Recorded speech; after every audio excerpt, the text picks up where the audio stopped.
தேசிய இயற்கை மருத்துவ தினத்தை முன்னிட்டு சேலம் மாவட்டம் சங்ககிரியில் 4000க்கும் மேற்பட்ட யோகா மற்றும் இயற்கை மருத்துவர்கள் ஒன்று திரண்டு மகாத்மா காந்தியின் உருவ அமைப்பில் அணிவகுத்து நின்றது பொதுமக்களின் கவனத்தை ஈர்க்கும் வகையில் அமைந்திருந்தது. இது குறித்த ஒரு செய்தி தொகுப்பினை தற்போது காணலாம். மருந்தென வேண்டாவாம் யாக்கைக்கு அருந்தியது அற்றது போற்றி உணின் என்கிறார் திருவள்ளுவர். முன் உண்டது செரித்ததை தெளிவாக அறிந்து அதன் பின்னரே உண்பவருக்கு மருந்து எதுவுமே தேவையில்லை என்கிறது திருக்குறள். நோயில்லா பெருவாழ்வு வாழ வேண்டும் என்பதுதான் அனைவரது விருப்பம். அதே நேரம் தாறுமாறாக மாறி கிடக்கும் இன்றைய வாழ்க்கை முறையாலும் துரித உணவு கலாச்சாரத்தினாலும் நோயில்லாத வாழ்வு என்பது பலருக்கும் சவாலாகவே இருக்கிறது. இப்படியான சூழலுக்கு மத்தியில் இயற்கையோடு இயைந்த வாழ்க்கை முறையால் இயற்கை மருத்துவத்தின் மூலமும் நம் ஆரோக்கிய வாழ்வுக்கு அடித்தளமிடலாம். 1945ஆம் ஆண்டு மகாத்மா காந்தியடிகள் நவம்பர் 18ஆம் தேதி இயற்கை மருத்துவ நிறுவனத்தை தொடங்கி வைத்தார். இந்த தினத்தை போற்றிடும் வகையில் நவம்பர் 18ஆம் தேதி தேசிய இயற்கை மருத்துவ தினமாக மத்திய ஆயுஷ் அமைச்சகம் அறிவித்துள்ளது. தேசிய இயற்கை மருத்துவ தினத்தை கொண்டாடிடும் வகையில் தமிழ்நாடு முழுவதிலும் உள்ள 4000க்கும் மேற்பட்ட யோகா மற்றும் இயற்கை மருத்துவர்கள் ஒன்று திரண்டு மகாத்மா காந்தியின் உருவ அமைப்பில் அணிவகுத்து நின்றனர். சேலம் மாவட்டம் சங்ககிரியில் உள்ள விவேகானந்தா இயற்கை மற்றும் யோகா மருத்துவக் கல்லூரி வளாகத்தில் நடைபெற்ற இந்நிகழ்வில் மருத்துவர்களுடன் இணைந்து மருத்துவக் கல்லூரி மாணவ மாணவியரும் திரளாக பங்கேற்றனர்.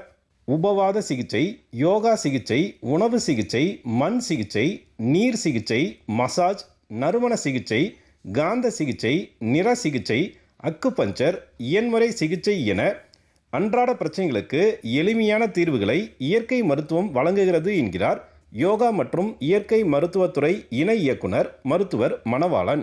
ஒரு ஆரோக்கியமான வாழ்க்கை முறை மற்றும் நோய்கள் வராமலும் வந்தபின் அதை தீர்ப்பதற்கும் இது பயனுள்ளதாக இருக்கிறது. இன்றைய காலகட்டத்தில் இயற்கை மருத்துவம் என்பது ஒரு மிக மிக முக்கியமான அங்கமாக நமது வாழ்க்கையில் அமைய இருக்கிறது.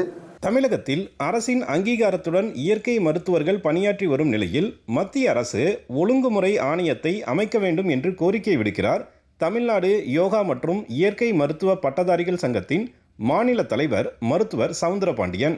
மாநில அளவில் எங்களுக்கு அனைத்து அதிகாரம் உள்ளது. மத்திய அளவில் எங்களுக்கு ஒழுங்குபடுத்துதல் ஆணையம், அதாவது regulatory body, national commission for Indian system of medicine அப்படிங்கிற பில்லை சேர்க்கும்போது இந்த இயற்கை மருத்துவம் தமிழ்நாட்டில் எப்படி இருக்கோ அதேபோல் இந்திய அளவிலும் உலக அளவிலும் சிறப்புரை இது ரொம்ப ஒரு ஹெல்ப்பாக இருக்கும்.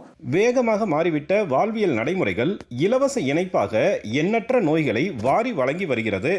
நோய்கள் அனைத்தையும் தன்னிச்சையாக சரி செய்து கொள்ளும் ஆற்றல் உடலுக்கு உண்டு. உணவே மருந்து என்கிற நம்முடைய பாரம்பரியத்தின் பக்கம் திரும்பினால் மருந்தையே உணவாக உட்கொண்டு வரும் நம்முடைய வாழ்க்கையில் மாற்றங்கள் உருவாகும். சேலத்திலிருந்து விஜயகுமார் குணசேகரன்.